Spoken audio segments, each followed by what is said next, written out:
ఇదంతా మొత్తం 800 కాదు, లైన్ చేసి 800 చేస్తారా? సార్ ఓన్లీ వైడనింగ్ ప్రపోజ్ చేస్తాం సార్. ఇప్పుడు మొత్తం వైడనింగ్ చేస్తే మరి సీపేజ్ అంతా హైలీ పోరస్ ఆ రోజు నీళ్ళు రావట్లేదు అంటున్నారు. మరి ఆ ఏరియా ఇక్కడ కావాలండి.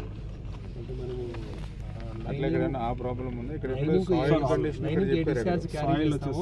అన్లైన్ సెక్షన్ కి ఇబ్బంది ఉండదు. ఇక్కడే వాటర్ అంతా ఎవాపరేట్ అయిపోతుందని చెప్పేసి అది ఒకసారి ఇప్పుడు ఏఎన్జీ గారు చెప్పినట్టు క్లారిటీ. ఎవ్రీ టైం మనం నీళ్ళు ఇస్తామంటున్నాం సార్, తీసుకొస్తున్నారు. ఇక్కడ ఎంత వస్తుంది అని అంటే అక్కడ ఏదో 100లో చెప్తున్నారు, ఇక్కడేమో 10లో చెప్తున్నారు. ఏమయ్యంటే ఇదంతా ప్రాబ్లం అయితే సార్, అన్ని క్రాక్సే, అన్నీ ఏదో డిజైన్క్రియేట్ రాకు అవి ఇవి అంటారు. సో మళ్ళీ పెంచుదాము వచ్చేటప్పటికి లైనింగ్ వద్దు సార్, సెకండ్ పెంచేద్దాం అంటున్నారు.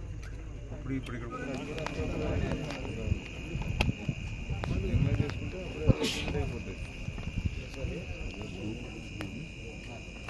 జనరల్గా అంటే ఇటువంటి పెట్టుకోవాలి. ఫ్యూచర్ ప్లాన్ ఉపయోగించుకోవాలి.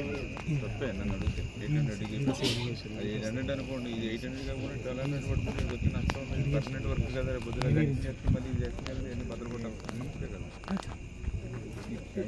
అవుట్లెట్ పెట్టుకుంటే నష్టం పర్మనెంట్ స్ట్రక్చర్ కదా. నేరగా పెట్టుకోవాల్సిన అవసరం లేదు.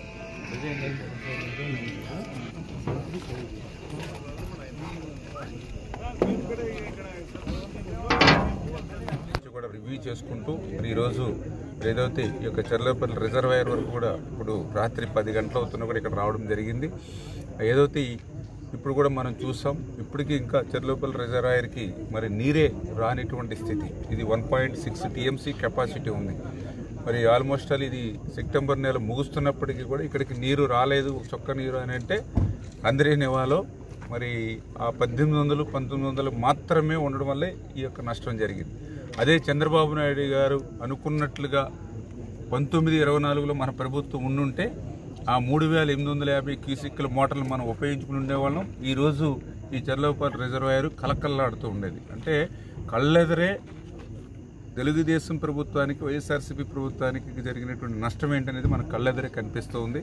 అందుకే ఇప్పుడు ఏదైతే ఆంధ్రీ నివాకు సంబంధించి ఎమర్జెన్సీ ఇమ్మీడియట్లీ నెక్స్ట్ సీజన్ కల్లా మరి నష్టం లేకుండా ఇమ్మీడియట్లీ ఆ 3850 క్యూసెక్కుల నీరుని తీసుకొచ్చేటువంటి విధంగా దాని ప్రతిపాదనలు ఎట్లా సిద్ధం చేయాలి, నెక్స్ట్ సీజన్ కల్లా ఎట్లా కంప్లీట్ చేయాలనే దాని మీదే మేము అధికారులు అందరూ కూడా సమీక్ష చేసి వచ్చే నెల మొదటి వారం నుంచే పనులు ప్రారంభించి వచ్చే సీజన్ కల్లా పూర్తి స్థాయిలో 3850 క్యూసెక్కుల నీటిని తీసుకొచ్చి ఆ నెక్స్ట్ సీజన్కి మళ్ళీ దాన్ని ఇంకా డబల్ చేసుకుని శాశ్వతంగా ఏదైతే ఈ యొక్క ఆంధ్రీని మీద ఆధారపడినటువంటి యొక్క 4 జిల్లాలు, ఉమ్మడి జిల్లాలకి కూడా పూర్తి స్థాయిలో సాగునీరు, త్రాగునీరు అందించేటువంటి బాధ్యత తీసుకుంటామని, అదేవిధంగా ఏదైతే పర్టికులర్గా ఇప్పుడే స్థానిక శాసనసభ్యులు ప్రసాద్ గారు కూడా మరి ఏదైతే 2-3 విషయాలను ఏదైతే మా దృష్టికి తీసుకొచ్చారో అందులో పర్టికులర్గా ఏదైతే చర్లపల్లి రిజర్వాయర్కి సంబంధించి గతంలో భూములు ఇచ్చినటువంటి ఎవరైతే ఉన్నారో వాళ్ళు ఇక్కడ 2 గ్రామాలకు సంబంధించి